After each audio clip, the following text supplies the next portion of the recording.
Ladies and gentlemen, welcome to Colorado Remembers 9/11.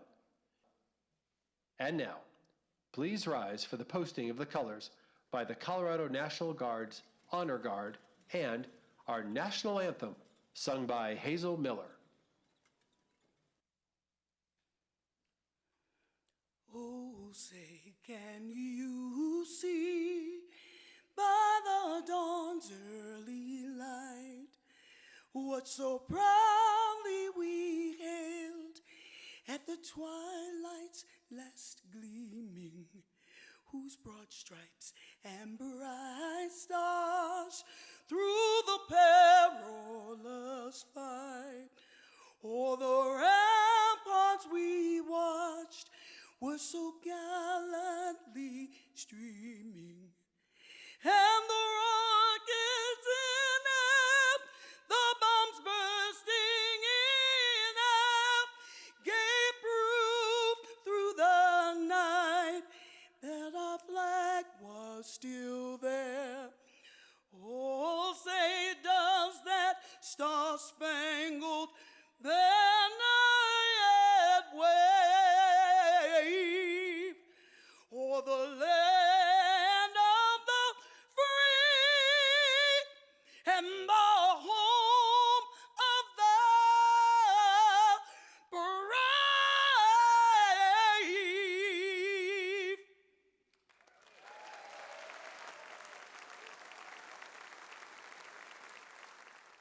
Please welcome State Command Chaplain Andrew Meverden of the Colorado Army National Guard, who will be delivering the invocation.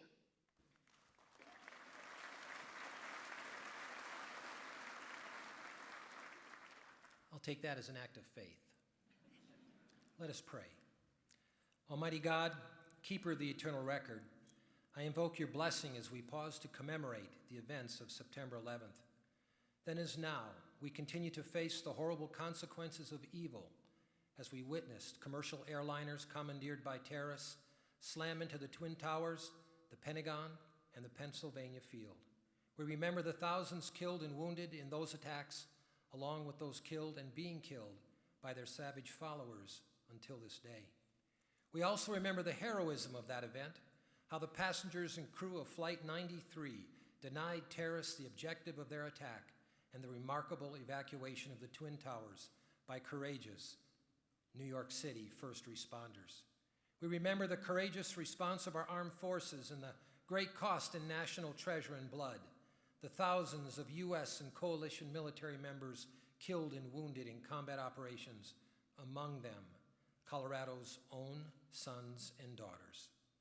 Let us remember those most impacted by September 11th, the orphaned children, the bereaved family members, loved ones, and comrades who daily carry the burden of loss, whether of those initially killed in the attack or in our subsequent national response. Continue, O Lord, to comfort those who grieve and heal those injured in body, mind, or soul. Finally, grant a unifying spirit of courage to those elected to lead and commissioned to protect the citizens of this great land. Forgive us where we have strayed from our founding principles, and convict our hearts of any arrogance or irreverence that has chosen errant paths. Grant us again a spiritual awakening that will return us to the place where we, like our founders, might merit your mercy and grace, even in our national security and survival. For thine is the kingdom, the power, and the glory, forever. Amen. Please be seated.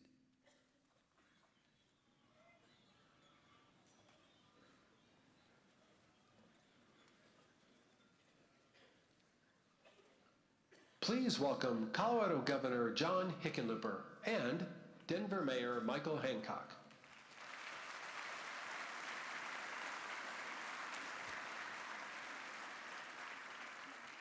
Good evening. Thank you for joining us tonight to this year's 9/11 commemoration. We'd like to begin by recognizing all of our state's representatives, elected officials, and dignitaries in the audience. There are many of you, and we appreciate you being here.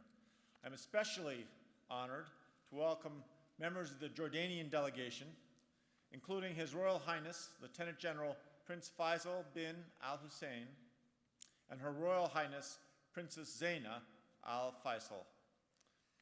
They are here to pay their respects on this tragic day and to continue to deepen the existing partnership between the state of Colorado and our National Guard. For all of us, 9/11 brings us back to a moment when our country and the world as we knew it changed forever. Today, we remember those lost.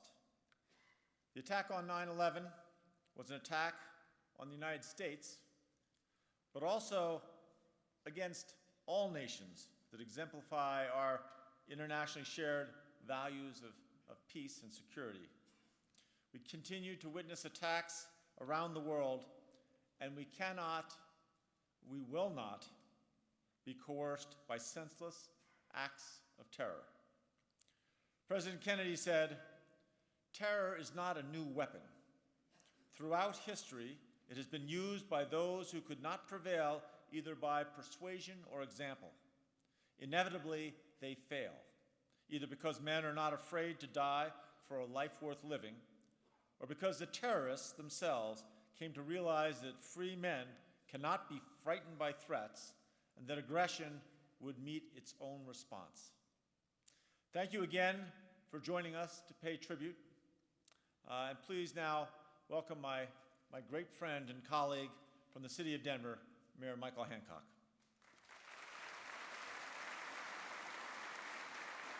Thank you. And thank you, Governor Hickenlooper. None of us will ever forget September 11, 2001, or the memories of those we lost. They are a part of us. They will live in our hearts forever, as will the sacrifices of our first responders and those of our men and women in uniform who have fought in Afghanistan and Iraq for over a decade.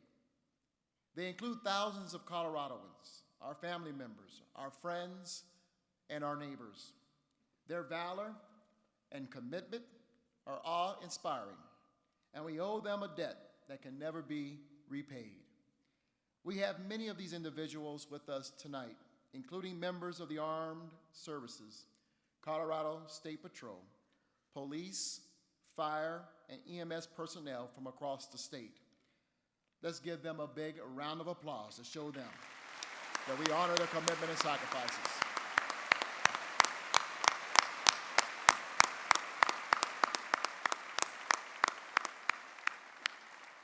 Thank you.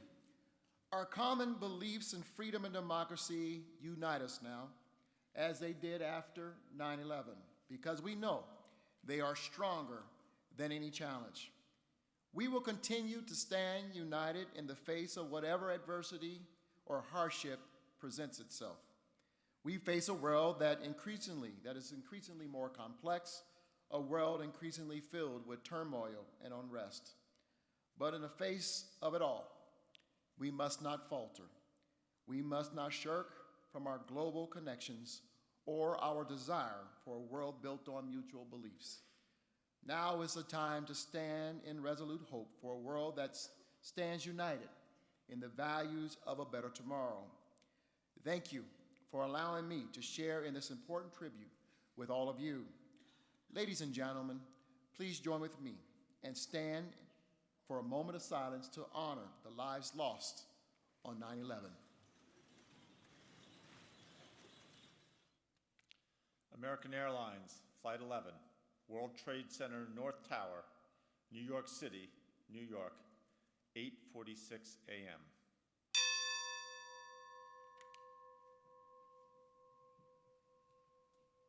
United Airlines, Flight 175, World Trade Center South Tower, New York City, New York, 9:03 a.m.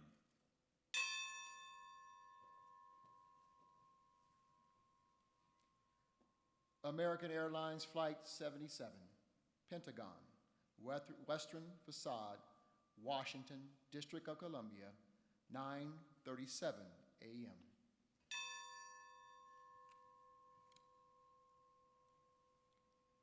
United Airlines Flight 93, Shanksville, Pennsylvania, 10:03 a.m.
Please welcome the Rabbi of Temple Emmanuel and President of the Rocky Mountain Rabbinical Council, Rabbi Joseph Black, who will be delivering the benediction.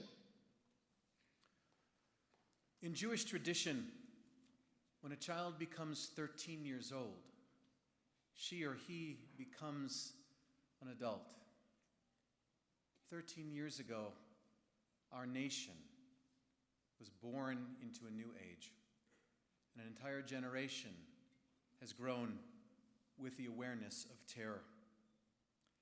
And so we pray, our God and God of all people, God of the free and God of the oppressed, God of the victims, God of the first responders, God of the witnesses and God of the willfully ignorant, God of the faithful and God of those who have no God. We come here tonight to remember, to pay tribute to those who lost their lives on that terrible day 13 years ago. We remember the loss of innocence, and we try to re-envision to a new way of seeing the world. Much has changed over these past years, and too much has stayed the same. Bless us, God, with your presence. Guide us with your truth, however we might understand what that means. Bless our nation and its leaders, and our vision of a free and peaceful world for which we stand. May our coming together tonight give us the strength to work to make a better world, a world where violence and terror are relegated to the ash heaps of history. A world where families, men, women, and children feel free to live their lives without fear. May our prayers bring us closer to you and to one another. And let us all say, Amen. Thank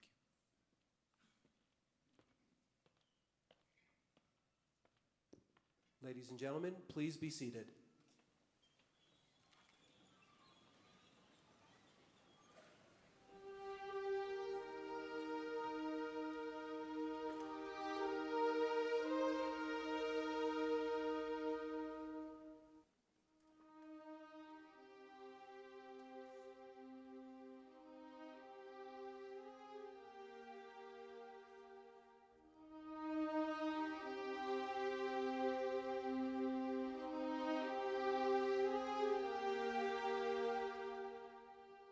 The attack of September 11, 2001 is one of those times in American history where everyone remembers where they were, what they were doing. It's one of those things that marks a generation or several generations. The difference between September 10th, 2001 and September 12th, 2001 is a difference of not just a terrible, horrific attack, probably the worst in our history, but also a difference in awareness. We have to be just as determined and just as united in our effort to do everything that we can to end terrorism, which involves being militarily prepared. It involves being prepared from the point of view of intelligence. It means having internal defenses against possible terrorist attack. The cell is a very valuable thing for people to come and see and to use as a way of growing in their understanding of terrorism, what's involved, and how they can contribute to our understanding of terrorism and our ability ultimately, for the right reasons, to prevail over it.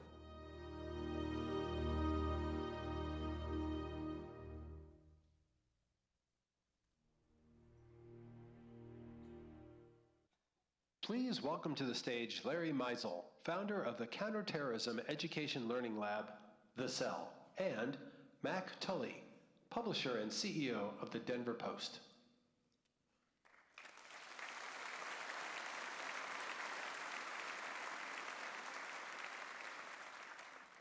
I want to take just a moment to thank the governor and mayor for hosting this important event.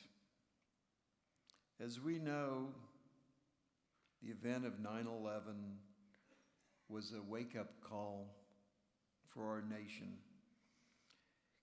And as a spirit of our resiliency, challenging us to find new ways to keep our country safe, that's exactly why Carol and I founded The Cell. 13 years later, we are still confronted by those individuals and regimes that threaten humanity and civilian societies all around the world. By hosting forums like the one you're about to experience tonight, the cell is part of an effort in helping to shape a better and safer world. I hope you will engage with the Meisel Institute and come to our next event, which is Crisis and Clarity, U.S., Middle East, and beyond, with New York columnist and Pulitzer Prize-winning author Thomas Friedman on Sunday, October 26. I'd like to take a moment to recognize our sponsors who deserve our appreciation by making tonight's event possible. The Denver Post, who has been instrumental in promoting this event throughout Colorado, and our other lead sponsors, the Colorado Oil and Gas Association, Noble Energy, First Bank, the Anschutz Foundation, Branded Cities Denver, Emmanuel Friedman, and Anna and John J.C. A special thanks to the 30 other sponsors who recognize the significance in supporting this event. They are listed in your program and on the screen behind me. I urge you all to take your program with you this evening and study it, and you can see who has been involved in making this very special event we're about to partake in this evening. I'd like to thank my wife, Carol Meisel, for her support, and of course the cell's co-founder, Courtney Meisel, my daughter, and the most important executive director who has made all of these programs and activities relevant, Melanie Perlman. And now I'd like to welcome Mac Tully. Mac.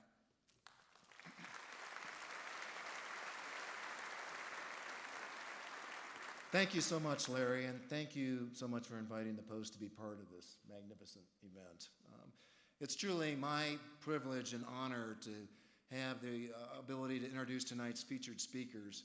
Our moderator tonight, Andy Alexander, is the former ombudsman for the Washington Post and Washington, D.C. bureau chief for Cox Newspapers. He has reported from more than 50 countries and won prizes for distinguished Washington correspondence and investigative journalism. General David H. Petraeus served in the U.S. Army for 37 years, retiring in 2011. His distinguished military career saw deployments to Cold War Europe, Central America, Haiti, Bosnia, Kuwait, Iraq, and Afghanistan. He returned to Iraq in 2007 as commander of Multinational Force Iraq, where he oversaw the successful surge of coalition troops for 19 months.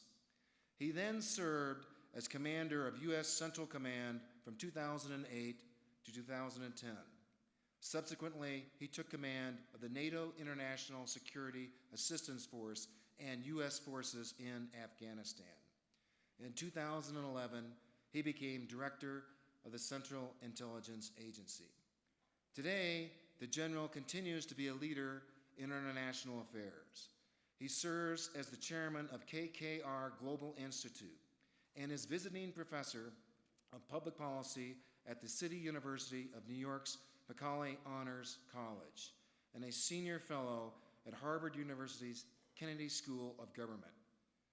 General Petraeus also serves as a member of the advisory boards of several veterans organizations and continues to advise business and policy leaders on foreign policy issues. Would you please join with me in welcoming our speakers?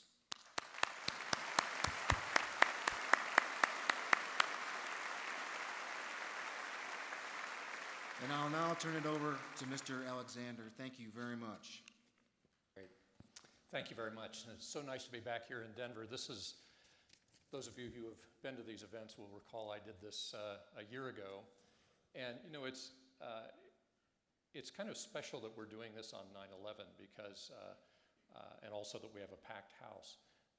I travel a lot internationally and was recently in Russia, and sort of thinking about how many of these civic forums have been held here, it really speaks very well for the city of Denver, and it's also not something that happens in many places of the world, so it's kind of special. General, welcome. I'm glad you're here. Great to be back in Colorado. Any excuse to get to Colorado and Denver is a good one. Yes, it always and is. It's particularly a privilege, really, to be here, as you noted, on the day that we remember what happened on 9/11 and frankly talk about what's happened since and lies ahead. Got a lot to cover. You know, it seems like in the last month or two, the world has sort of come apart. We have ISIS, we have Iraq on the brink, we have troubles beginning again in Gaza between Israel and Hamas. We have Ukraine, and we want to get to many of those things. But before we do that, we got a brief glimpse of what you're doing.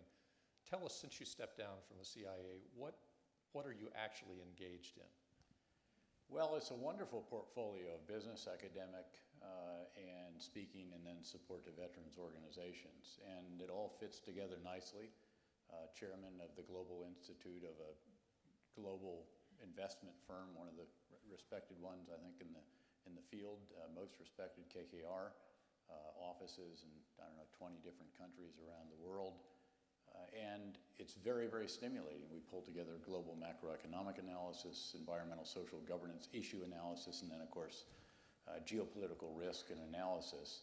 And remember, in an earlier life, I was a professor of international relations and economics, and now I get to do that again as well at the City University of New York's Honors College. I teach once a week, in fact, there to a seminar of very bright students who have to apply to get into that particular course, and you'll be interested to hear it's titled The Coming North American Decades.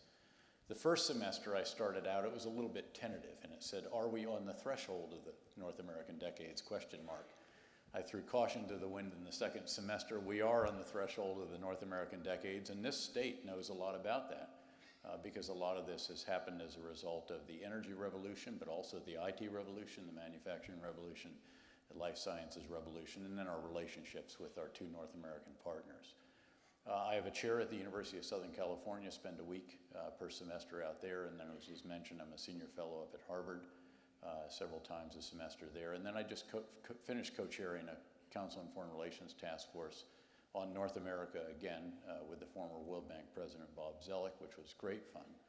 I do go out and do some speaking. Some have said that those that do that are participating in a highly refined form of white-collar crime. It's actually delightful and great fun. And then, as mentioned, I'm on the boards. Actually, I think it's up to 6 veterans organizations now. And frankly, I don't have a ton of money to contribute to them, but I can do this kind of thing for them, in fact. And we do quite a bit of that, and it helps them out. It's a real pleasure. Good to know you're finally taking it easy. Yes, yeah, it's retirement's a wonderful thing. You're handling it very well. Before we get anything but golf. Yeah, anything but golf. Before we get into sort of the sorry about that. I know. I know there's a. If you don't tell John Elway, please. I was going to say, if you said anything but football. I'll tell him it was the altitude or something I picked up at one of those new stores. I don't know.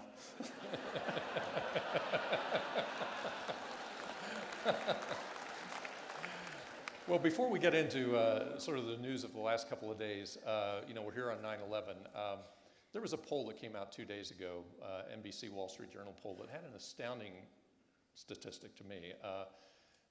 Almost 50% of Americans said that they feel that we are less prepared for, that we are actually less prepared for a terrorist attack than we were before 9/11. Less prepared or less safe? We are less safe, I'm sorry, Yeah. than I we mean, were we before are certainly 9/11. much more We're prepared. better I mean, prepared, you ask right. any of the first responders Right. in this room, by the way, what a thrill it is to have so many of you here, and we got to meet a lot of you earlier, and then obviously the serving and having served the veterans of our military communities. I think we're much more prepared. I mean, there's Are we no safer? question about that.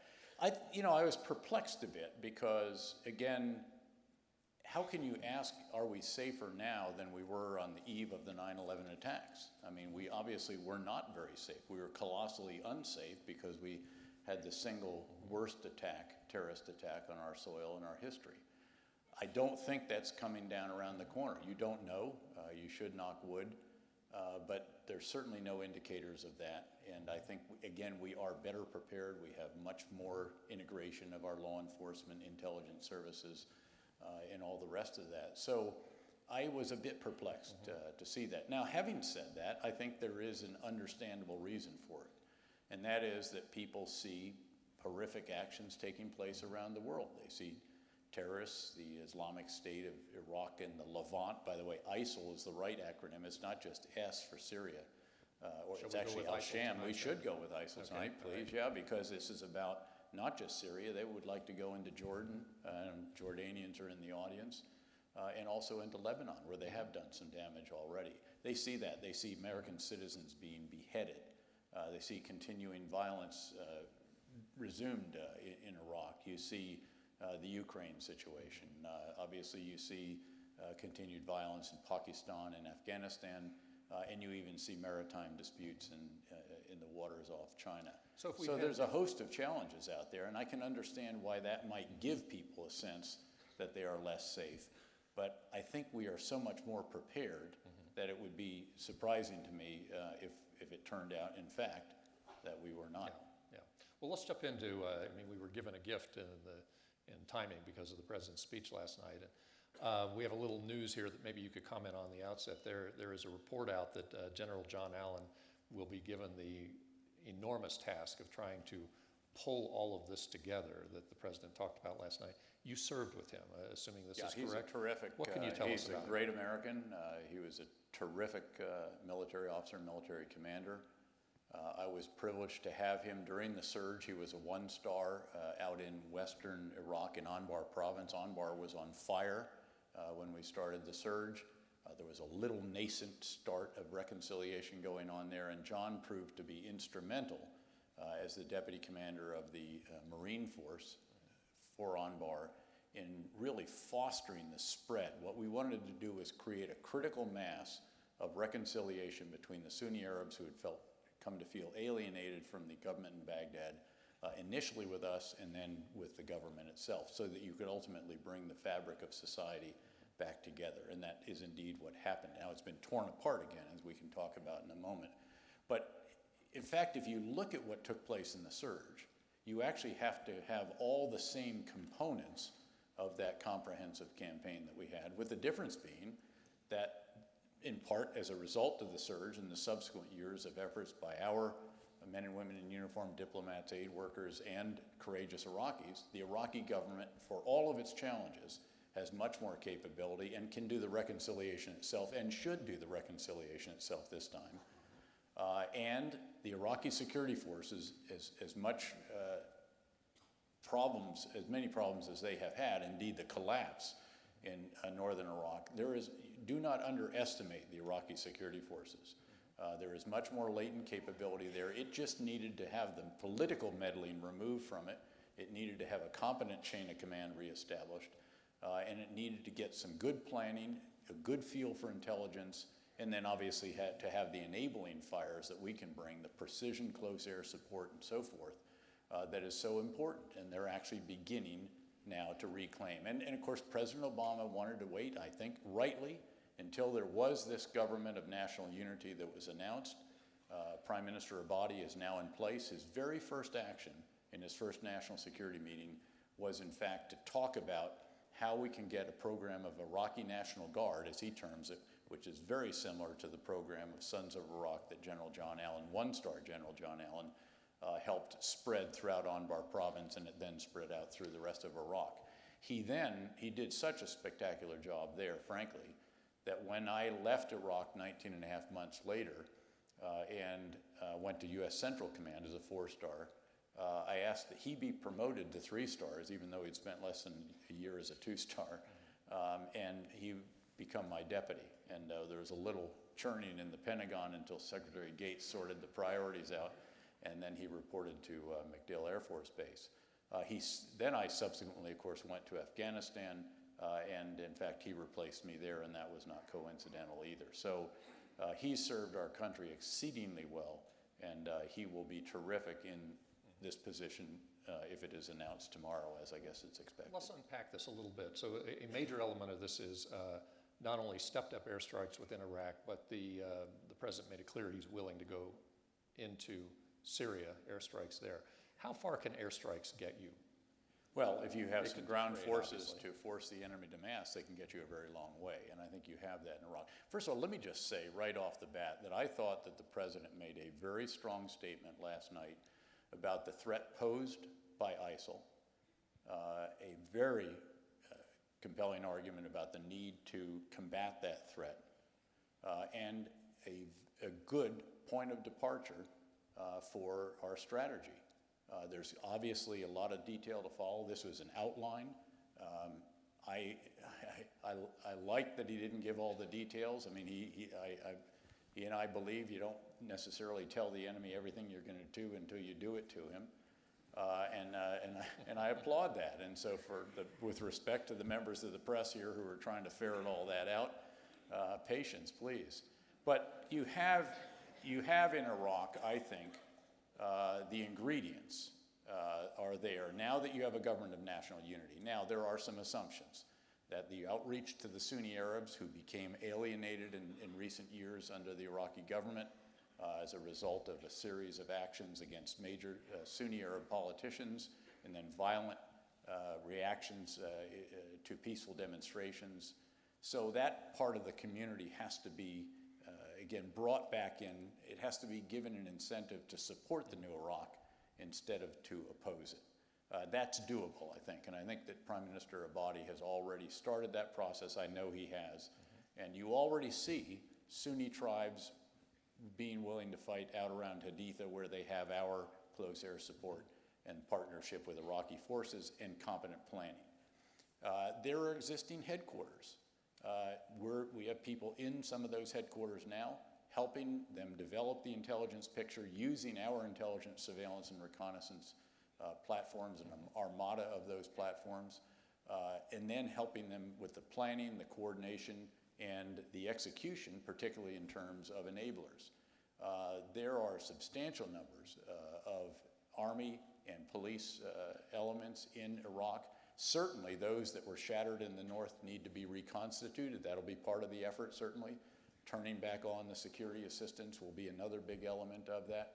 Keep in mind that the reason these forces folded in the north was because when ISIL hit an isolated Iraqi unit, instead of all the other units around responding to that, and there were lots of them, you saw the numbers, they did not. And it was a lack of competent planning and then execution to conduct a counteroffensive. Now they can do that, and we'll help them with that, and more importantly, we'll help them develop the intelligence picture and then help them to carry out the operations. The challenges in some ways may actually be after ISIL has been cleared, and you then have to sort out what will likely be continued friction between Sunni elements and Shia militia that unfortunately have risen back up as a result of this. Why should we be and optimistic others. about that? I'm not optimistic. I have always said that I am not an optimist nor a pessimist. I am a realist.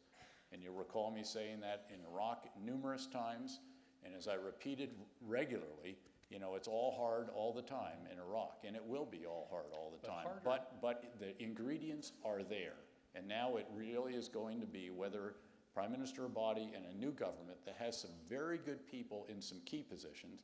We still need to hear who the Minister of Defense and Minister of Interior will be. There's been big wrangling over that. But I'm confident he won't do what his predecessor did, which is to do all three of the jobs himself.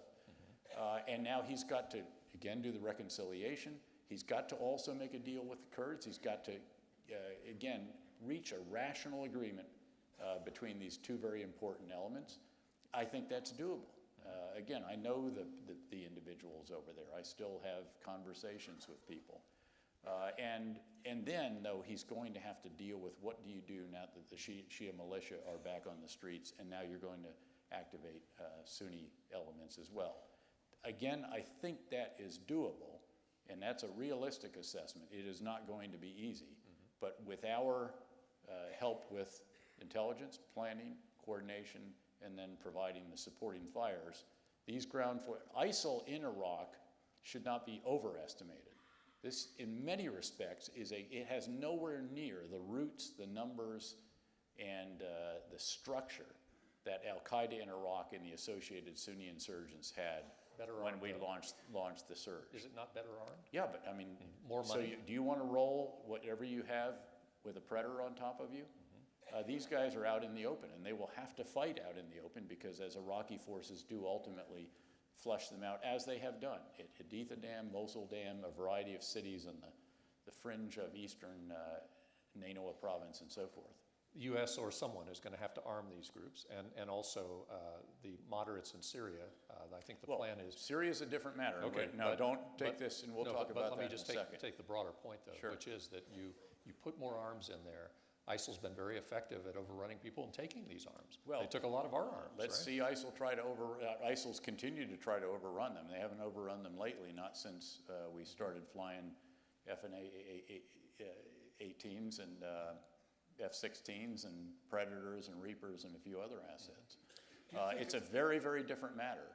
And to have a coordinated effort where Iraqi units come to each other's aid as opposed to just hunkering down in your individual position.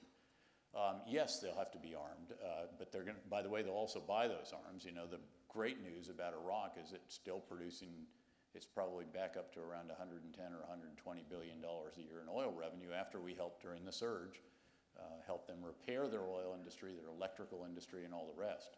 So this is not the kind of Iraq on fire, just complete desperation that we had at the surge. Don't get me wrong, there's terrible violence. There are car bombs going off in Baghdad.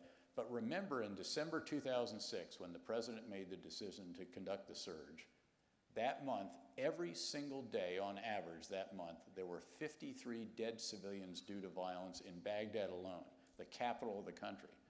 And that level of violence continued. It actually went up when we started to take away areas from the militia, the Sunni insurgents and the Shia militia. And I remember I used to get phone calls, you'd say, hey, when are they going to start doing legislation? And I said, hey, sir, these guys are just trying to survive. It's not that desperate. I mean, they've formed a government. They've got ministers. They're getting structures in place. There are concepts. And so I think, again, the ingredients are or will be there in Iraq, because as I mentioned, you're going to have to reconstitute, you're going to have to completely, but we had to do that during the surge. We had to take every police brigade and division and battalion offline. By the way, we asked that the police commander overall, both division commanders, all the brigade commanders, 70% of the battalion commanders be replaced, to give you an idea of how desperate that situation was, and they were. And then you take them to a training site, 30 days, fill them back up with people, equipment, training, and then put them back into the fight. And there will be some of that for some of the units, but there's a lot of units that are ready right now and that can be employed. For a second about the coalition, the broader coalition. I was reading a piece in the Wall Street Journal over the weekend by Daniel Byman, who's a fairly well-known security expert. And he had this line. He said, he was talking about assembling suitable allies. He said, quote, forget about assembling a coalition of the willing against the Islamic State. The best you're likely to get is a coalition of inept, the corrupt, the fanatical, and the balky. And the following day, then, the New York Times had a front-page story about Qatar saying, Qatar for many years helped support a spectrum of Islamist groups around the region by providing safe haven, diplomatic mediation, financial aid, and in certain instances, weapons.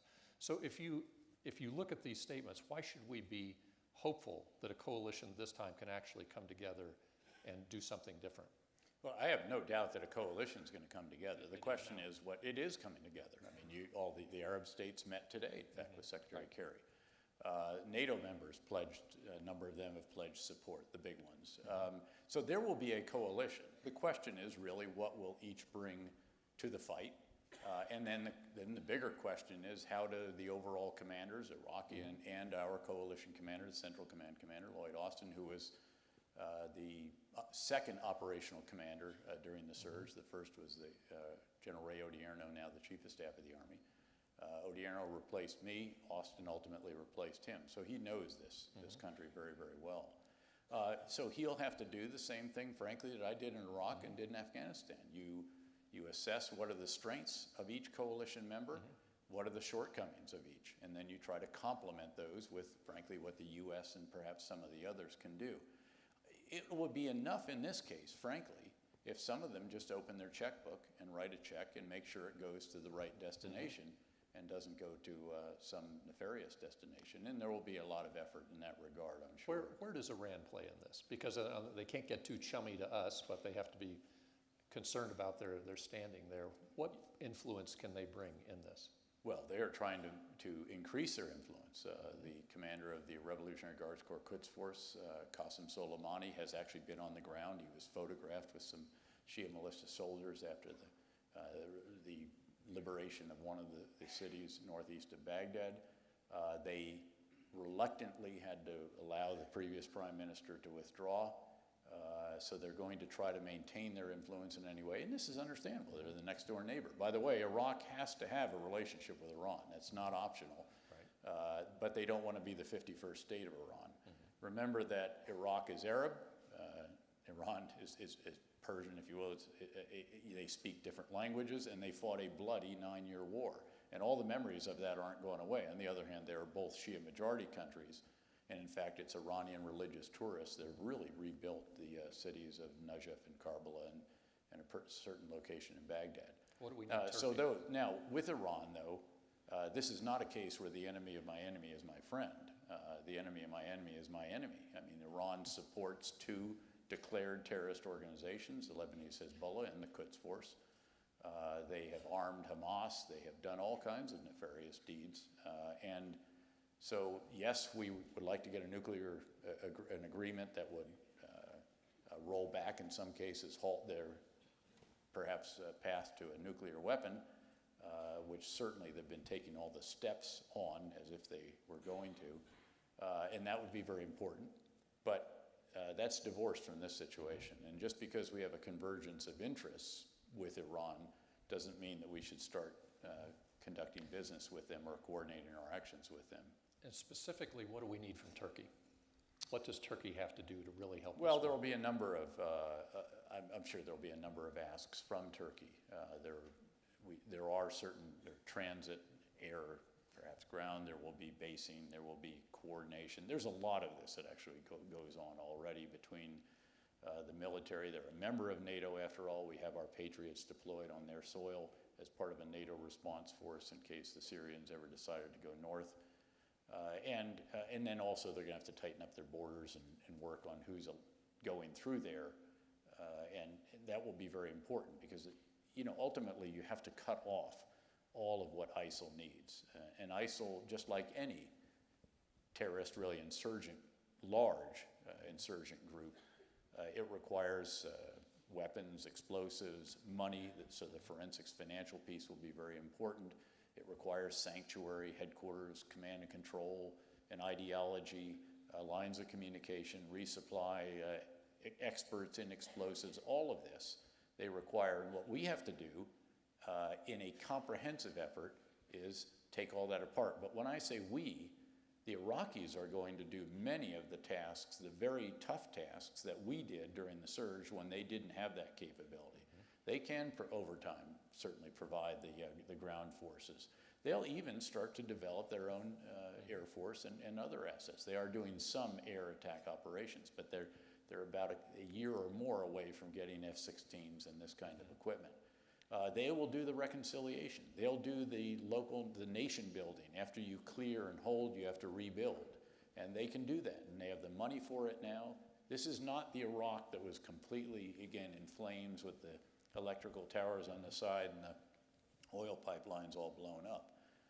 They have a lot of capability, And again, as I said earlier, we should not underestimate that because of the, very disappointing, dismal performance. I know in the you're North. saying you're a realist, but you sound a little bit more optimistic than what I've been hearing today in the commentary on this.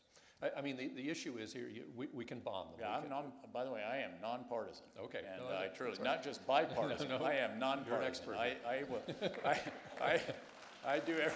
I talk equally to whomever it is on, in Capitol Hill that wants to ask with no cameras, but, Well, but I mean, here we have. with all due respect to the folks in the back of the room there. I mean, we can certainly degrade ISIL with these attacks.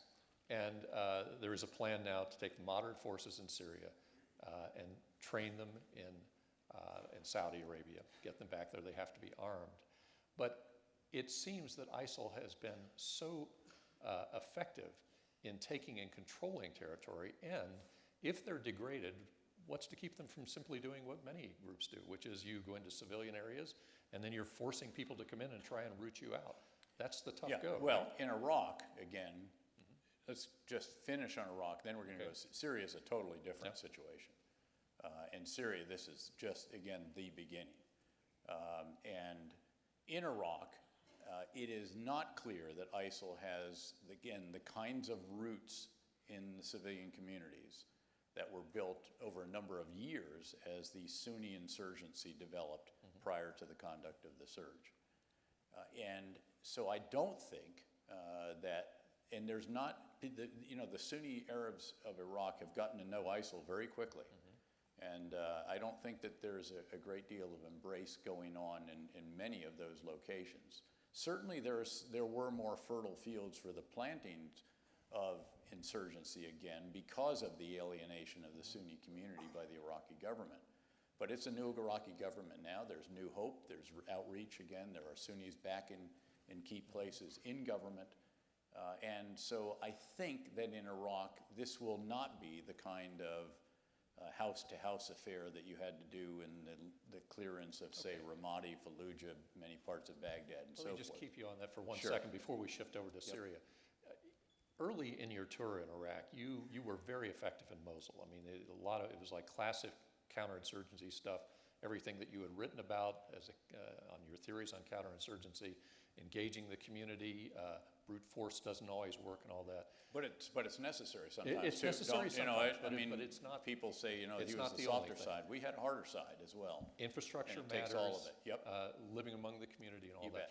So I wonder when we had this situation a couple months ago when ISIL came in and you had this situation where Iraqi soldiers in Mosul were tearing off their uniforms and Yep. just fleeing. Were you surprised by that? Did you see it coming? I You've been diverse. saw some of the effects already. I knew great commanders in Iraq with whom we served, fought together, very competent, who were replaced. Many of them left the country. So we knew this was taking place, that these old sectarian loyalists, some of those that I'd insisted be fired at the early stages of the surge, are back in place. They were purely sectarian loyalists. And by the way, some of those were the guys that went out the back door as the enemy was knocking at the front door. Then we saw the circumvention of the chain of command, where all forces, instead of reporting to the ground forces headquarters, which would help them build the operational, would be like our multinational Corps Iraq, what General Odierno and then General Austin commanded when I was the commander of the surge. They went around that directly to the OSINC, the Office of the Commander-in-Chief. Well, look, the OSINC is equipped, trained, educated, nor practiced at planning and coordinating and then executing a counteroffensive operation. And that's what they needed. You can't have ISIL isolate one organization and everyone else doesn't respond, or you maybe have a couple of half-hearted air attacks. So that was the failing. And then the third element was, of course, that the population itself was not happy with these sectarian loyalist leaders, and they weren't happy with Baghdad because they'd seen their leaders, their Sunni leaders, have charges preferred against them and have to either leave the country or go to the Kurdish region. And so they were feeling, again, alienated. So you have all those factors together. Okay. All of those have to be dealt with now. but I think that this government is capable of doing that. Okay, so I It think doesn't we- mean there aren't, look, there's going to be friction, there's going to be battling. This is still a struggle for power and resources, if you will. But I think it's one, you know, as I used to say, it's okay to shout, don't shoot. And it's okay if people shout. Full range of emotion meetings in Iraq are the norm. But it's when the AK-47s come out that you have to worry. And so I'm hopeful that you can have a few of those put away. Okay, so I think what I'm hearing is we got a shot at it there. The U.S. has a shot at it, or it's going to be a tough slog. yeah. Now let's get to ISIL. As I said, I think this is a good point of departure. Now, ISIL in Syria is a very, very different matter. In Syria, again, you have to have a ground force. The ground force will be the Free Syrian Army, but it is not an army. It's a lot of individual battalions. It's not been very effective And the so far. problem has been that all of the coalition elements helping it have not funneled resources through the headquarters of the Free Syrian Army. They've all given it to their favorite battalion or brigade or what have you. And indeed, as you noted, there have been some nations giving it to more highly Islamist, others to other types, and there has to be a coherent effort. If we read the press reports right, the leaks, I guess authorized leaks about General Allen, it sounds as if some of his effort is going to be focused right at making sure these different coalition members do coordinate their efforts and actually achieve unity of effort. You have to have that in this case. There's going to have to be a functioning, good Free Syrian Army headquarters in Syria. That means ultimately, again, there may have to be something done about the Syrian Air Force. If you do that, something about the Syria Air Defense. And keep in mind that this Free Syrian Army, which again is going to take a while, and I think that the president has been quite upfront, other officials have been upfront, recognizing that this is going to be years, not months. And what will have to happen is they're going to have to fight ISIL. They're going to have to fight Jabhat al-Nusra, by the way, another one doesn't get as many headlines. That's the actual al-Qaeda affiliate there. Keep in mind that ISIL was voted off the island by al-Qaeda because they're too horrific for al-Qaeda senior leadership. And then you have, I mean, talk about an endorsement. And then you have, and then you have Bashar al-Assad's regime forces, which of course have been beefed up by Lebanese Hezbollah, a declared terrorist organization advised by the Revolutionary Guard Quds Force of Iran, a declared terrorist organization, and funded by Iran. So this is a very, very complex endeavor, and this will unfold over time. Now, and again, I'm glad the president didn't go into all the details of, you know, when H-hour D-Day is going to be for the big attack or something like this. They know certain actions are coming, but I'd just soon, you know, keep them guessing about when and where and how much. Can you envision any scenario in which the United States would secretly align with Assad to harm ISIL? Pretty hard for me to imagine that. Again, this is another case where the enemy of my enemy is more enemy.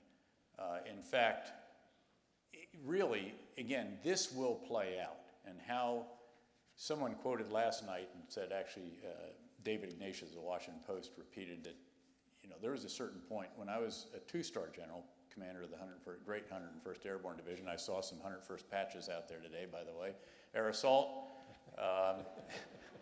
And as we were starting the fight to Baghdad, and we took down the first big city, actually liberated in Baghdad, Najaf, a very tough fight for 2 days, and it collapses, a little bit like what happened in northern Iraq. And I could tell already that this is going to be a little bit different. You know, at one point in time, I'd asked down in Kuwait, I said, you know, excuse me, but what happens when we take down Baghdad?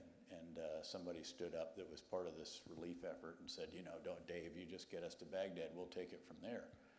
And so I called for some of these guys, and they were still getting organized and so forth. And I remember turning to a journalist who was riding in the back of my Humvee and said, tell me how this ends. I actually think I can see how Iraq ends again. By the way, I could see how it ended when we were conducting the surge. I truly believe we would be able to accomplish what we did in the surge. And do not forget, when you drive violence down by 90%, that is a considerable accomplishment by our young men and women in uniform, those of the coalition, and a lot of great Iraqi counterparts as well. I just couldn't guarantee that it would be soon enough before the hearing that we had in September 2007 that we'd have such demonstrable progress, because as you recall, there was a measure that failed only by 2 votes to cut off the funding. Yeah. And in the end of the day, we had 3 months, 11 weeks. 8 of those 11 weeks saw a precipitous decline in violence, and it was very clear that the strategy was working. So I could see that then. I think I can see how Iraq, again, might end. You have to get some of these assumptions. You're going to have to get a break or two along the way. And again, dealing with the militia after you deal with ISIL may actually be as big a task as dealing with ISIL. Syria is a different matter. Syria, there are a number of ways that Syria could end. I mean, it could be that the momentum on the battlefield changes so significantly after we get sufficient Free Syrian Army forces, after the air component starts to get involved, and on, to where there could be some kind of settlement. But I am a bit doubtful about that. I don't know where Bashar al-Assad would go. It seems to me that he has carried out such horrific actions. You know, he is the magnet that pulls all of the Sunni would-be jihadists there. And it's hard to imagine him staying and not continuing to be that magnetic attraction.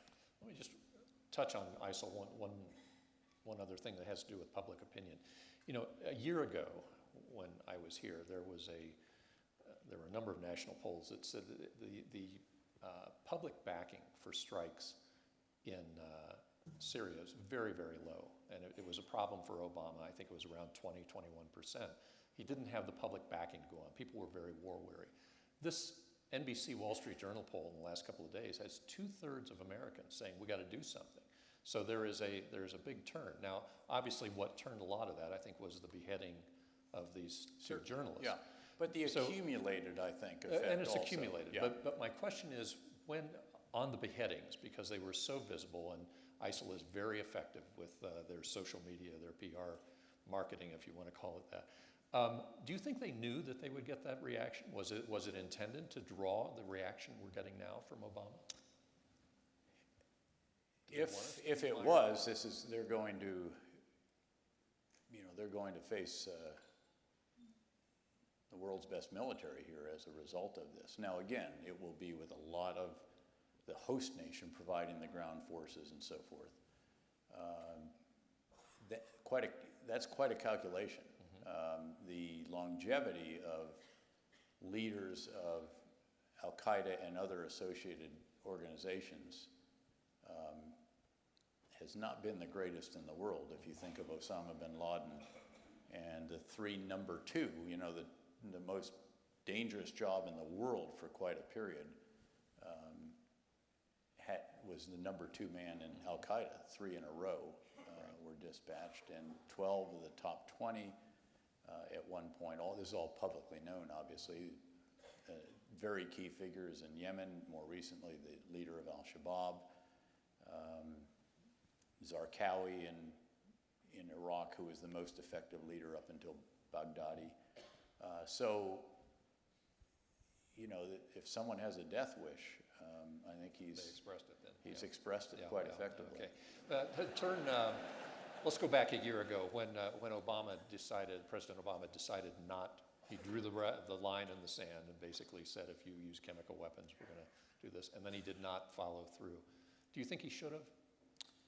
Well, look, this is the thing I get. Is America still engaged in the world? You know, is the U.S. willing to use force?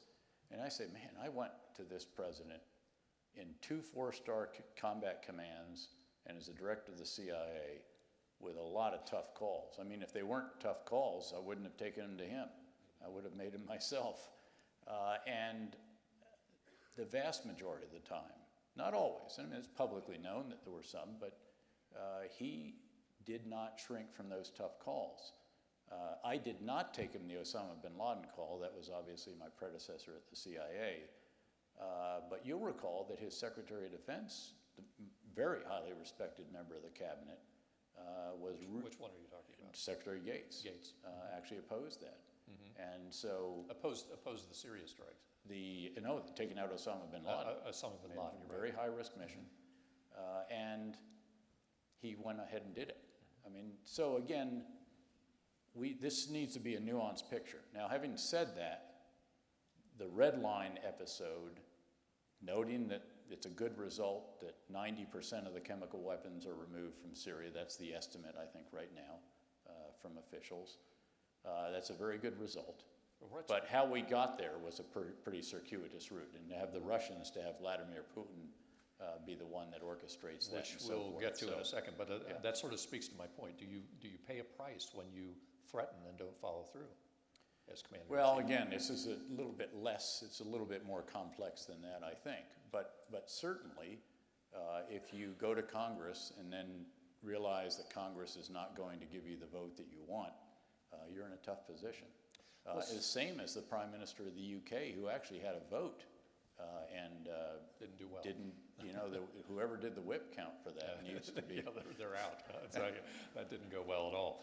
A major critic of President Obama has been Senator McCain.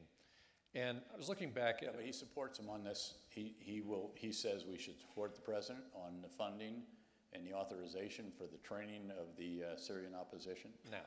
Yes, absolutely, yeah. Not happy prior to this. Well, go back to 2008. President Bush got hammered at that time when he made a comment that said, I think he said, we may have to be in Iraq for 50 years.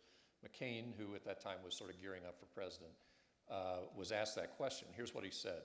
He said 50, maybe 100. As long as Americans are not being injured or harmed or wounded or killed, it's fine with me, and I hope it's fine with you if we maintain a presence in a very volatile part of the world where Al-Qaeda is training, recruiting, equipping, and motivating people every day. And he said setting a timetable for withdrawal would mean, quote, chaos. That means genocide. That means undoing all the progress we've achieved.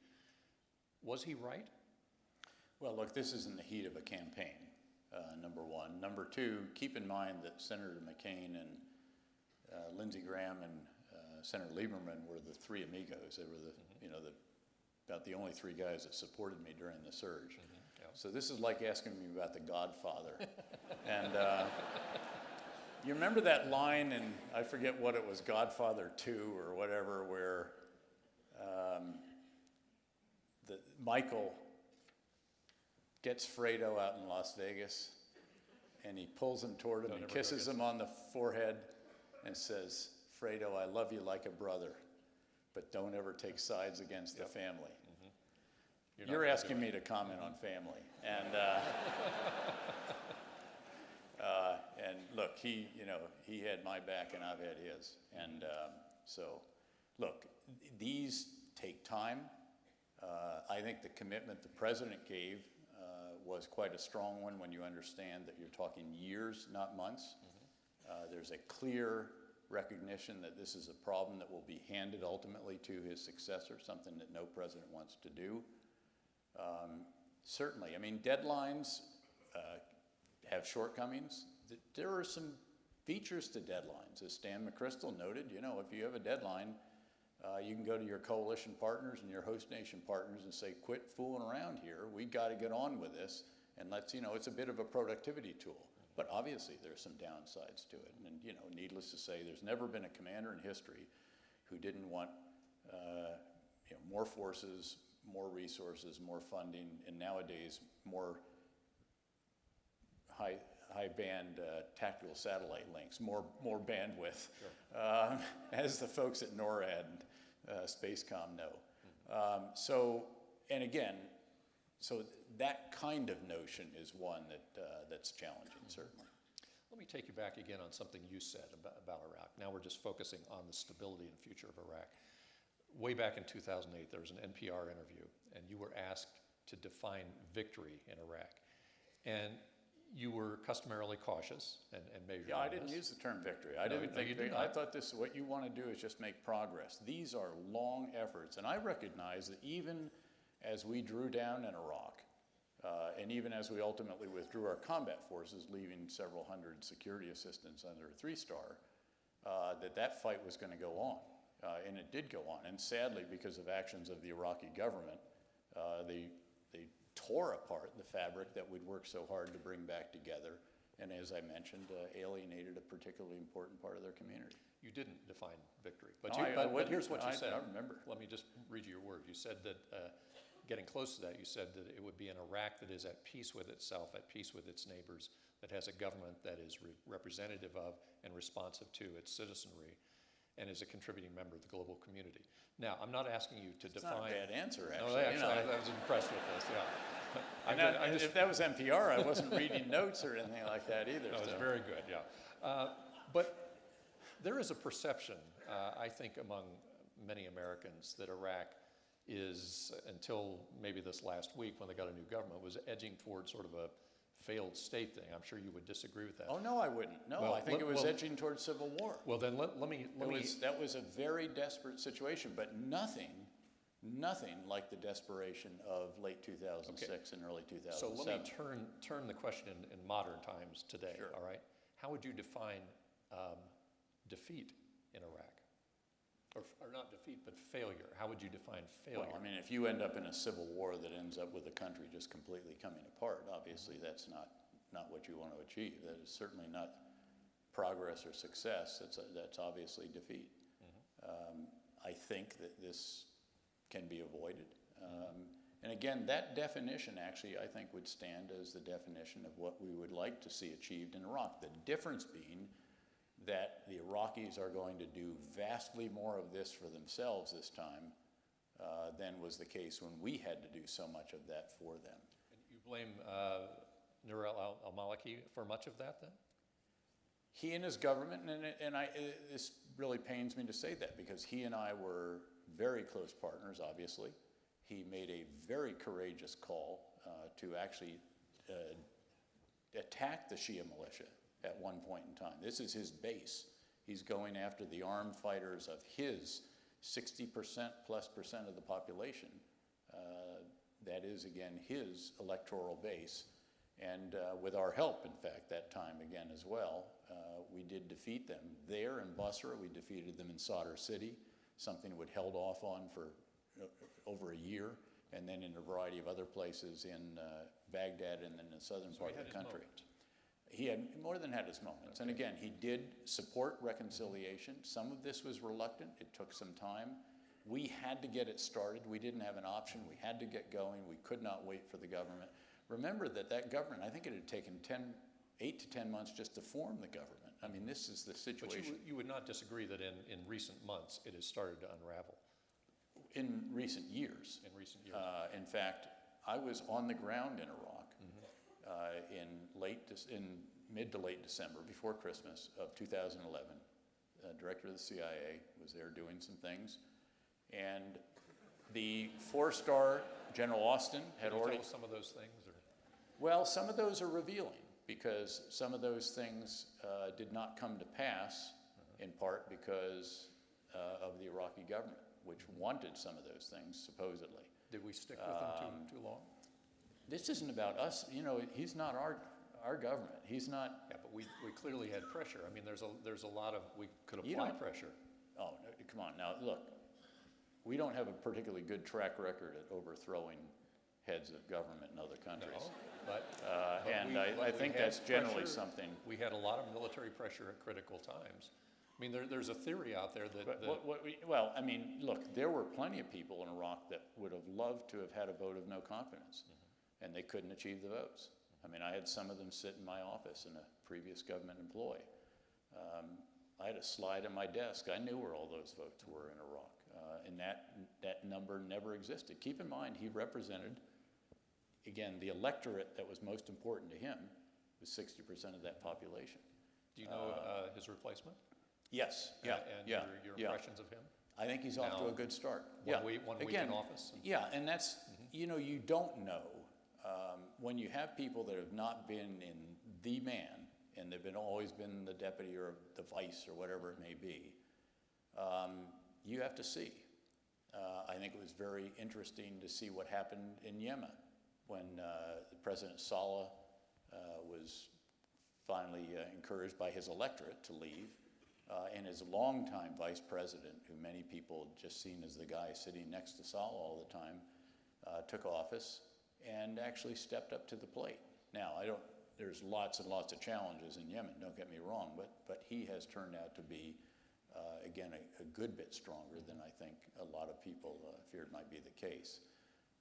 Abadi is, again, his very first national security meeting, I'm told, focused on the critical issue of getting the Sunnis to oppose ISIL, and it's to discuss the idea of an Iraqi National Guard. That's, again, just what we did, the Sons of Iraq, as an outgrowth of the awakening, the reconciliation process, except that now they'd actually be part of the government, which is much better because the agreements that were made by the government, really by us and then taken over by the government with the Sunni fighters, ultimately were not honored. And that did happen on Prime Minister Maliki's watch, obviously, with him at the helm. You were such a key player in what happened in Iraq, and there were high moments, there have been low moments.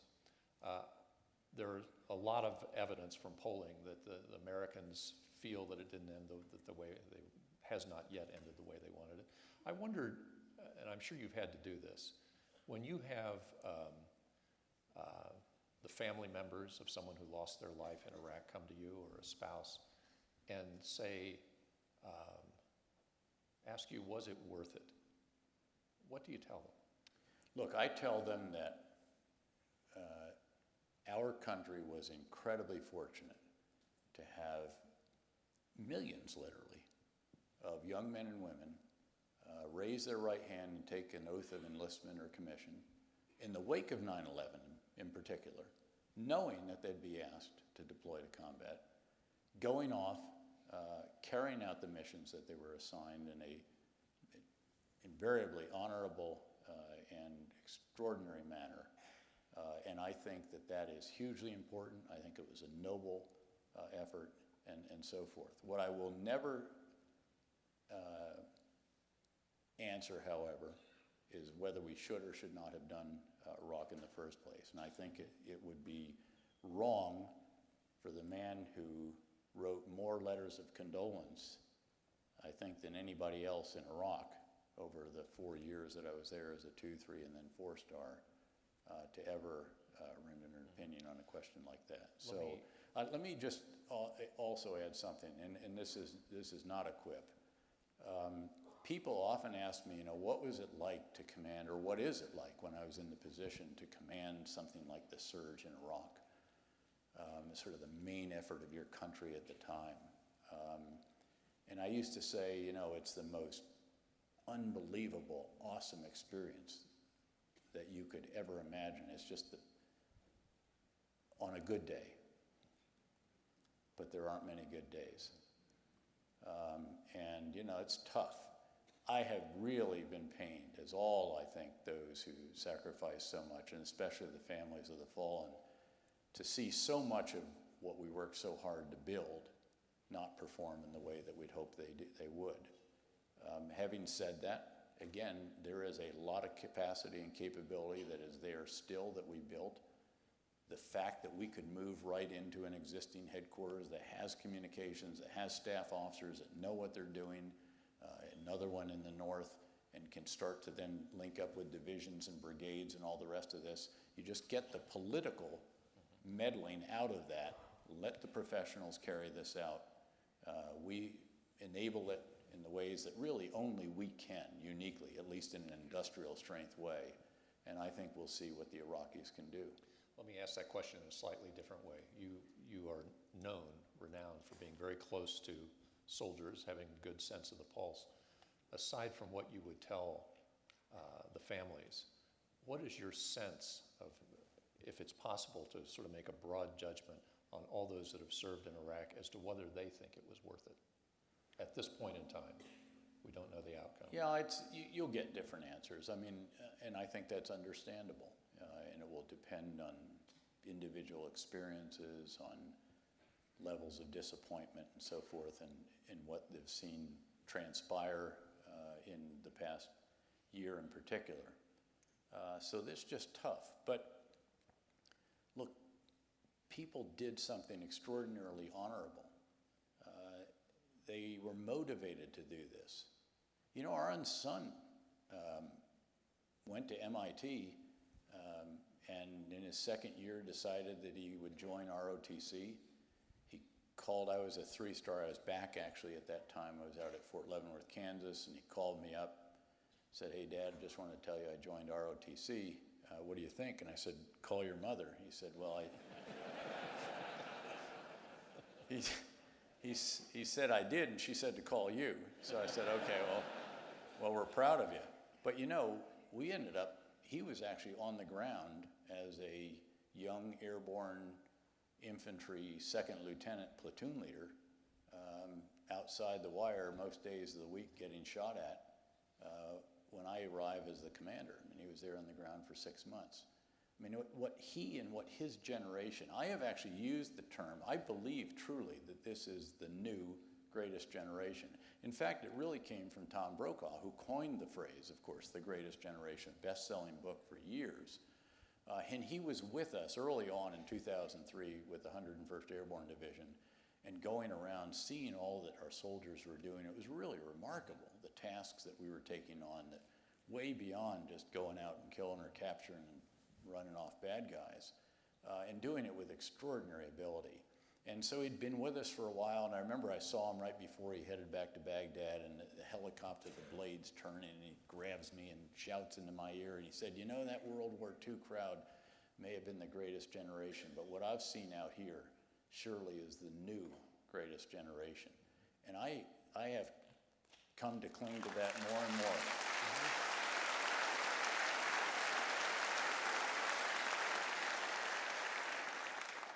And, you know, and I'll end with something that I think is hugely important for members of communities like this, but, you know, they felt they were carrying out a mission larger than self.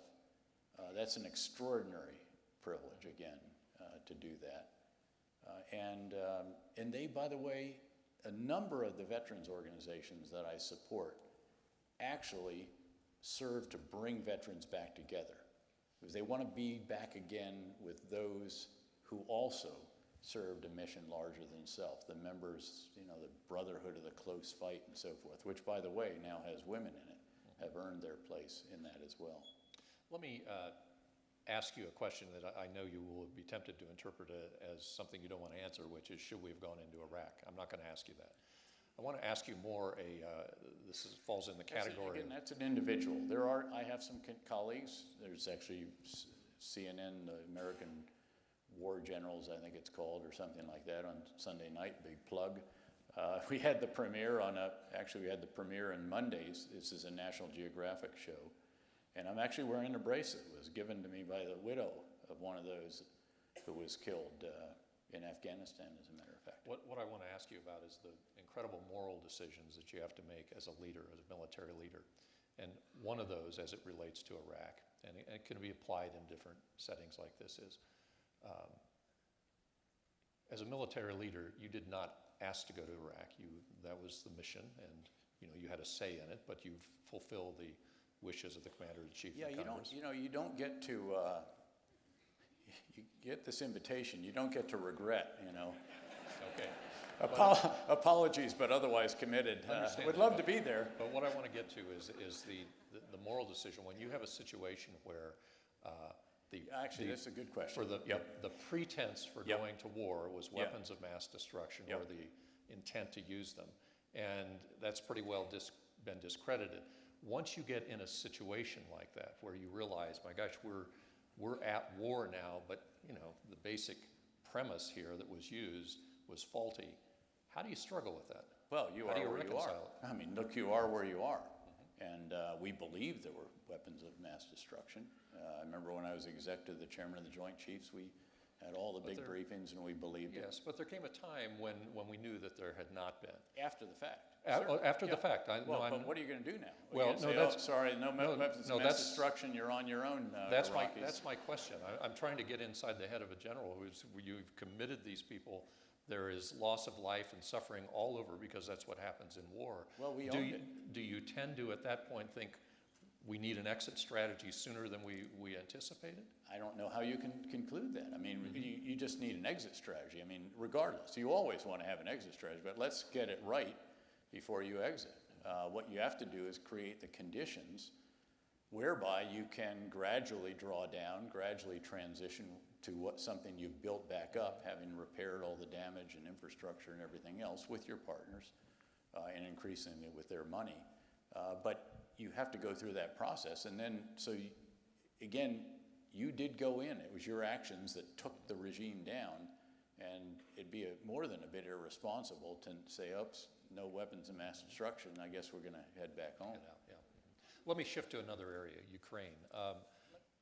You want to add more on that? You know, what I did do as a commander, and I thought you might ask this, I actually sat down with each of the presidents I was privileged to serve as the commander of, again, the surge in Iraq and then the surge in Afghanistan.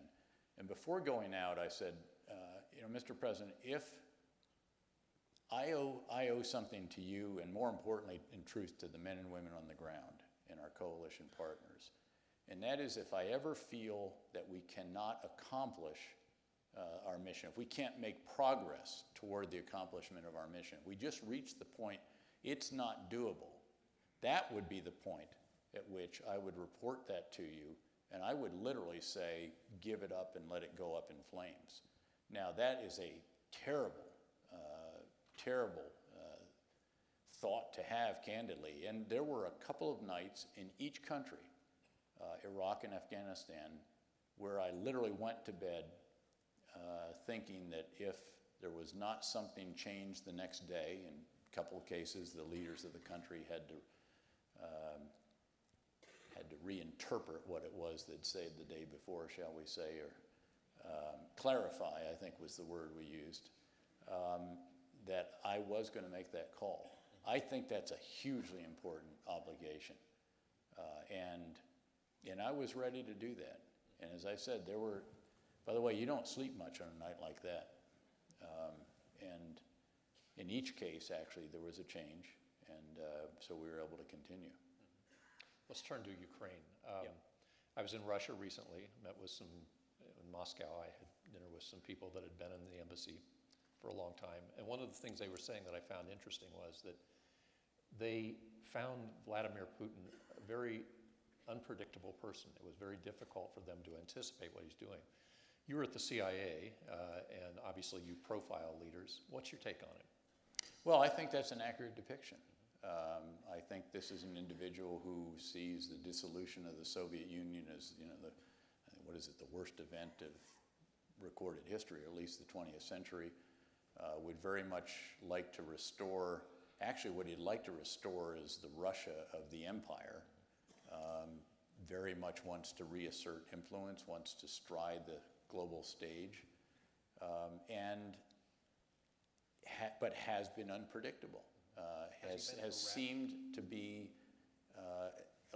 a bit flying by the seat of his pants, where he'll push, but if there's pushback, then he'll back down, but then he may come another way and figure out some other surreptitious or clandestine or covert action that could be taken to stir the pot further.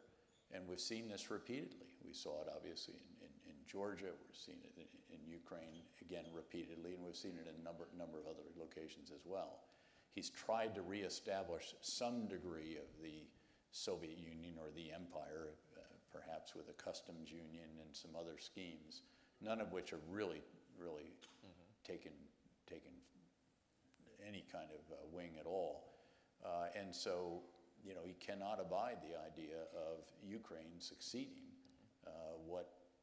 That would be a terrible example to the people of Russia if they see all of a sudden the Ukraine turning to more of a democratic free market, everything that, in a sense, Russia is not, and succeeding. I mean, really, the only way that Russia has stayed afloat is the sheer, it sits on an extraordinary amount of oil and natural gas. Some people have said it's a gas station with guns. And this is very, very worrisome. And of course, it's a lose-lose situation. It's a lose for him too, by the way, especially with the price of Brent crude oil going down today. I think it was down below $98 per barrel. Do you worry that it drives Russia closer to China? on China's terms? They struck a big Not natural gas really. I deal. mean, look, China's as you would expect, understandably, they're in for what they can get from Russia. And they took advantage of this latest drama to finally reach a deal on natural gas at presumably much more better advantageous prices. Which have been negotiated for many years. Which had been under negotiation for 10 years, and they just kept at it, and all of a sudden they had a window of opportunity and they got it. So this, I don't see them, China is its own power. China is, I don't think it sees a need for a country like Russia with a relatively small population, and again, just a huge amount of gas and oil. Putin has said that if Ukraine aligns with NATO in whatever form that would be, that it would destabilize the region. You've just sort of acknowledged that he is unpredictable, maybe sometimes erratic. How much does that worry you? And is he right? Well, first of all, I it don't see a prospect of that. It's not even, it's a hypothetical, it's not worth talking about it. It's not something coming soon to a theater near us. And the people, most of all, President Poroshenko of Ukraine would not. I mean, he knows what kind of, again, you think you have drama right now, wait until he does that. Doesn't mean they can't stay in this partnership role that they have and so forth, and certainly get some advantage from NATO and from the EU. What they desperately need, beyond just resolving this current situation in southeastern Ukraine, where in fact it may have been that Putin was really trying to drive all the way to get a land line of communications to Crimea. Keep in mind, Crimea is cut off from Russia, and they can only get there through the sea. And we'll see what happens around Mariupol and the key city en route to that. But if they can resolve that, they have to get through parliamentary elections. Keep in mind that Poroshenko also has to deal with the Western Ukrainians, if you will, who are not, they're unhappy with the fact that he's willing to cut any deal with Putin, even though, again, this deal he is generally approved. So they've got to get through this. But then this is, remember President Bill Clinton's words, it's the economy, stupid. You've got to get the Ukrainian economy back on its feet. It's got to conduct serious reforms, and to do that, it's going to take serious assistance from the EU, the US, the IMF, the World Bank, and everybody else. And that's a very, very big deal at a time when the Eurozone is stalling in its recovery, at a time when many of the other countries of the world are also either slowing down or stalling out. The exception, frankly, touch wood, being the United States, which does seem to be now on the trajectory of momentum gathering for at least another couple of years or 3 years of this business cycle. Sticking with Russia, how does it play out for Edward Snowden?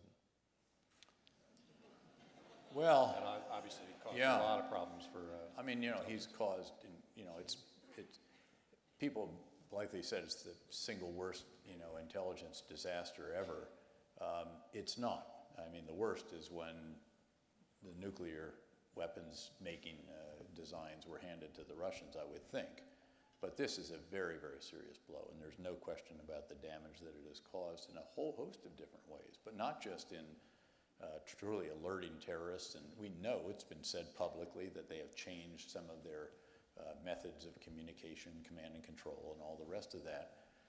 But also the damage that it's done to some of our major companies, our leading company. I mean, Google, this must have cost them billions of dollars, and some of the others. And it gives those countries that always wanted an excuse to balkanize the internet. The success of the internet has been it's global, with some exceptions, again, China being one of those. And now you have a real excuse for certain leaders around the world to say, no, all the data has to stay here, it's going to be our firm, it's going to be this, it's going to be that. And that's a real setback, I think, just for sharing of information more broadly, as the global intellect, if you will, is going to suffer for that. Not on a scale with Snowden or mass release of WikiLeaks, but do you think that national security leaks are ever good? Well, you've got to, this is a little bit more nuanced conversation. I mean, people do leaks officially, if you will. I mean, they're actually, so Any commander. We had the authority. We allowed journalists, if they signed a non-disclosure agreement, to sit in on up to secret level briefings. And they were allowed to do that, and I don't think we ever had anybody violate those confidences. I brought journalists in all the time and gave them off-the-record briefings that certainly included that level and so forth. And again, I don't think I was ever burned by, now we were dealing with reputable, mainstream Washington Post kinds of people. And yeah. And, there were very strict rules. I mean, you really understand. And, there's off the record, which means they absolutely can't use it they cannot acknowledge it. It can be in their brain and they can try to source it elsewhere, but they can't use that. And they honored that. Background, what you really see is a lot of background briefings. And again, they're starting to show a little bit in what's, inside the tent and that kind of stuff. But, that's a necessary process. Hell, you're the one, it's the press that's asking for this stuff all the time. In the James Risen situation, did you have any dealings with that when you were at the CIA? I did. I actually gave him an interview at the CIA, and I was happy that my public affairs officer had a full transcript of it, so that when the FBI came by, that we were able to tell him exactly what it was I told him. If you were still at the CIA, would you support jailing him because he refuses to reveal a source of classified? I don't know enough. Number one, I think that I just don't know enough about the intricacies of this, but it seems to me the First Amendment's a pretty big deal. And I mean, journalists are doing their job, and so again, this is a complex issue. Yeah, it's another whole, and I'm not a legal expert on that. As we wind down here, let me just ask you a couple personal things. You've had an amazing career. You are now embarked in a new direction. What do you want to accomplish now before you actually do slow down? Do you want to return to public office? Look, what I would just want to keep doing, Teddy Roosevelt said one time that the greatest gift in life is hard work worth doing, and that's what I want to keep on doing. I'm very, very fortunate to have that kind, this portfolio that I discussed in business, academia, speaking, supporting veterans organizations. And it's hard work. I mean, the travel schedule is unbelievable. And I don't have my own plane anymore. I mean, this is really hard stuff. I'm a really poor aide to myself. I know how to hustle bags, though. And never check a bag. Anyway, so I've learned all this stuff. But again, I feel really fortunate to be able to engage in activities that are, I think, still very important.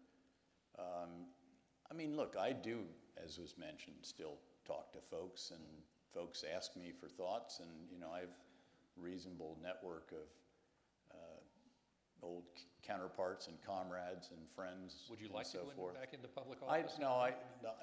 Look, Elective I think I've done. I did 37 years in uniform, and then another 14 or so months in the CIA. Again, I'd do it all again. It was the greatest privilege of life to do that.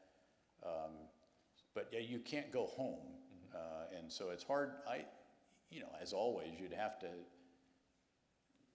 what it would have to be was something that really excited you. And I sort of felt like I had the greatest jobs that you could ever get in uniform, or in a condition of mind where you have both a degree of analytical mind, I guess, and I knew how to operate as well. Still, you're registered Republican? I am not. I haven't voted since.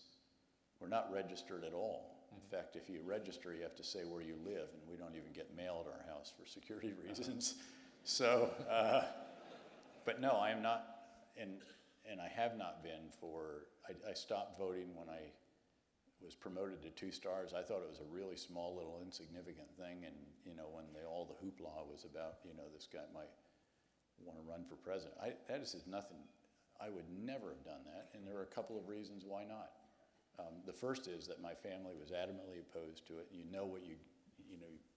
The glare of that and all the rest of that. And the second was, I'm not so sure that my views, I would have people come up to me at a dinner party and say, if you'll just run for president, I'll quit my job, I'll bankroll it with $1 billion. And I said, you never even asked for my view on this issue or that issue. You're assuming that I'm, pro-ranty or whatever. I might surprise you. And actually, I think I would. Yeah. And I can tell you that neither of the bases would be particularly enthusiastic about me running for office. Well, we're almost out of time. Do you have any final thoughts you'd like to share? I do.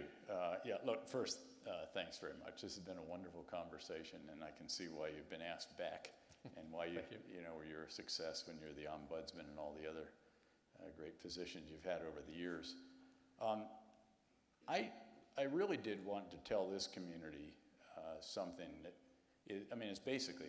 it's simply to say thank you. But to understand what I'm saying thanks for, it's thanks for obviously supporting our men and women in uniform, but not just them.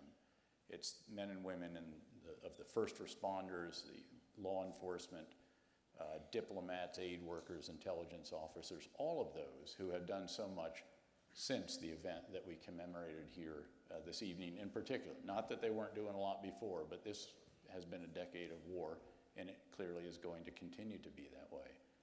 And the truth is that regardless of what people thought about the policy decisions, unlike Vietnam, we got it right. And we supported those who raised their right hand and went off and fought our nation's wars. I was privileged to do a re-enlistment ceremony one time in Baghdad. It was the 4th of July. It was the second 4th of July of the surge. In fact, Senator McCain, Lieberman, and Graham were there, I might add. And it was the largest re-enlistment ceremony in history that we know of. It was 1,215 soldiers, sailors, airmen, and Marines.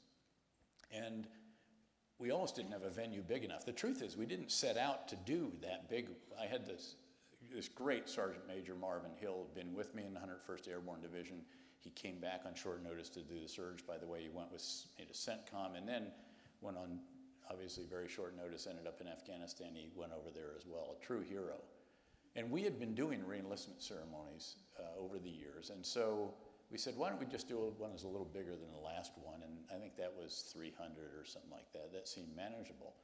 And I said, yeah, but boy, we really got to make sure, this happens. And so tell them anything. I'll give them a coin. I'll give them a photo. Whatever you name it, we'll do it. Because let's break that little record that we had. Well, so he came in and said, how's it going? He said, it's going actually surprisingly well. This is, we were up to 400, and then we were at 600, and then 800, and then I'm starting to say, hey man, this is, we're gonna have to fly these people in. We're in a combat zone. Where do we put them for the night? Their re-enlistment counselors want to come with them. Their chain of command, So you're 1,215 great young Americans raising their right hand and reciting the oath after me as their re-enlistment officer. And I looked out at them, and in my mind, I was asking, what is it? Because the truth is, look, when you're in combat, it is actually not all about motherhood, apple pie, baseball, even the American flag. It's about your buddy on your right and left. And they knew, again, as I've mentioned before, that they were serving a cause larger than self, and they were doing it together with other Americans who had similarly raised their right hand, and they did not want to let them down. They weren't doing it for the stock options. The economy was still booming, again, July 4th, 2008, not the fall of 2008. And there were lots of opportunities out there, and yet here they were re-enlisting, knowing that by doing that, that they would be asked to come back to a war zone, very likely. And the other factor there is that they knew deep down that they were appreciated by the American people. Very, very few communities in America have demonstrated that level of appreciation as much as has this one. And so let me just end tonight by saying what a privilege it has been to be here, how special to do it on the night of this commemoration, and in particular, again, to say thanks for what you have done for our men and women in uniform and all the others who have out there been serving since 9/11. Thank you very much.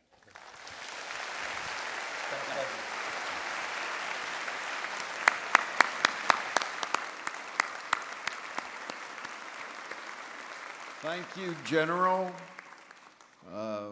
We've signed up more than 1,250 tonight, General. We're over 2,000, and we're here to tribute to you, a great American and someone that this country respects and appreciates. And Colorado is very, very impressed that on 9/11 you would choose to be here. And thank all of you for being here tonight, supporting the cell. Thomas Friedman, October 26. Get your tickets early. Seating is much more limited than tonight. This is the largest facility we could find, General, or we'd have to go to an airplane hangar. So thank you. Good night, everyone. Thank you.